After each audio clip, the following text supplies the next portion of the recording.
مرحبا واهلا وسهلا فيكم بحلقه جديده من انا وماكينة الخياطه. بهيدي الحلقه رح نتعلم مع بعض كيف نعمل الحطه الماليزيه او الخمار الماليزي. عندي هيدا القماش عرضه 60 سنتي. ناخد طول القماش بهيدي الطريقه، بنحط المازوره على طرف القماش لحد هون 150 وباقي القماش 55. اول شي بطوي القماش،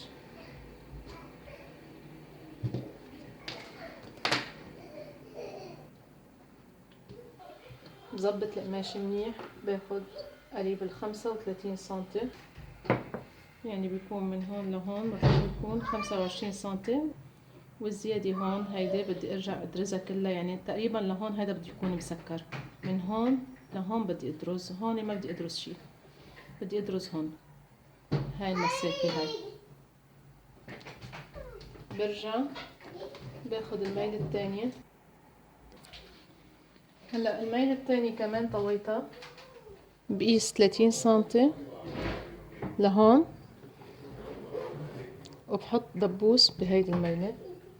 هيدي الميلة كلها ما رح ادرزها، هيدي اللي حتكون الطبقة الفوقانية، بدها تكون اكبر، بتخلي الفتحة قريب 30 سنتي بهيدا الشكل. بحط الدبوس هون، ومن هون بدي ادرز،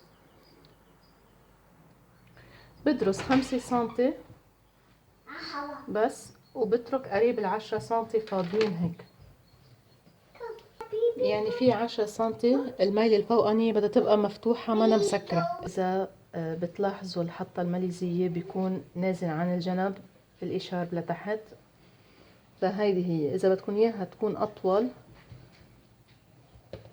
بتشيل الدبوس، بتطولي شوي هيك بهي الطريقة،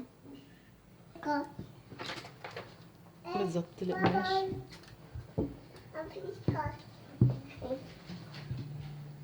على بعضه، وبتقيسي 30 سنتي. هدول 30 سنتي ما حيتسكروا.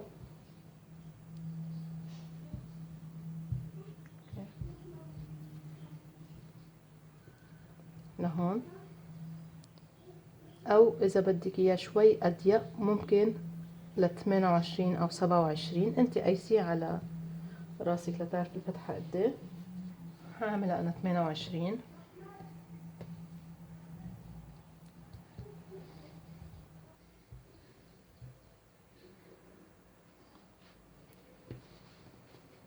على 30 من هون حاط دبوس تاني لاعمل الدرزة هاي الصغيرة تهدي، وهذه كلها بدي اتركها مفتوحة، هي اللي حتكون على الجنب نازلة. هلا حطيتها هيك على المكانة، حشيل هذا الدبوس، حاسحبه. شلت الدبوس وحوطت الدعسة، وحامشي لحديت هذا الدبوس اللي هون، شوي شوي. بسم الله. بسم الله. أوكي. مرقت العملية بنجاح وبسلام، الحمد لله.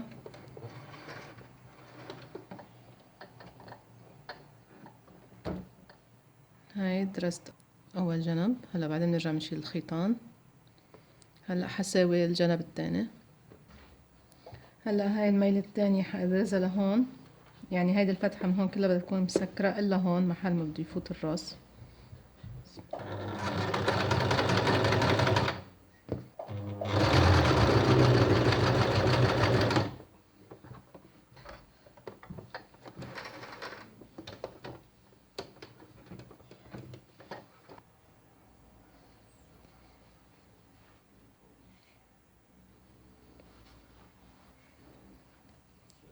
برجع بجيب المقص وبشيل هول الخيطان من هون. هيك طلع الإشارب الحجاب. هيدي الميلة اللي حتكون من جوا، اللي حنحطها أول شي براسنا، بتكون كلياتها مدروزة، ما في شي مفتوح، مسكرة كلها، إلا طبعا الميلة اللي بده يفوت فيها الراس.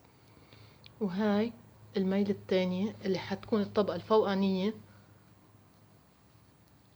هيدي بتكون أكبر من هالميلة، وبنترك هالقد مفتوح، وإذا بتكون أكتر نازل عن الجنب بتطولوه أكتر.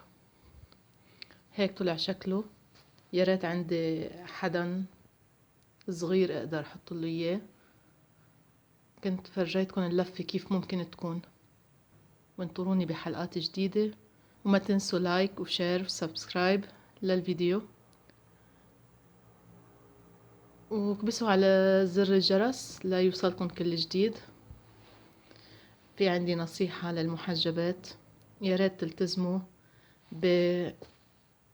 بالحجاب كما هو، بمعنى انه اسفل الذقن اللي هو الرقبة هيدي من العورة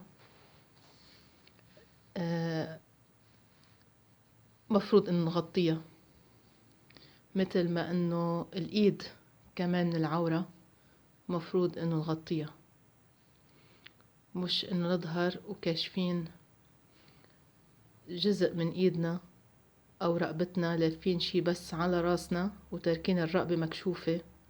الرقبة من العورة، مثل ما انه الجسم المرأة عورة الا وجهها وكفيها، مثل بالصلاة كما في الصلاة كيف منصلي نفس الشي. تصبحوا على خير.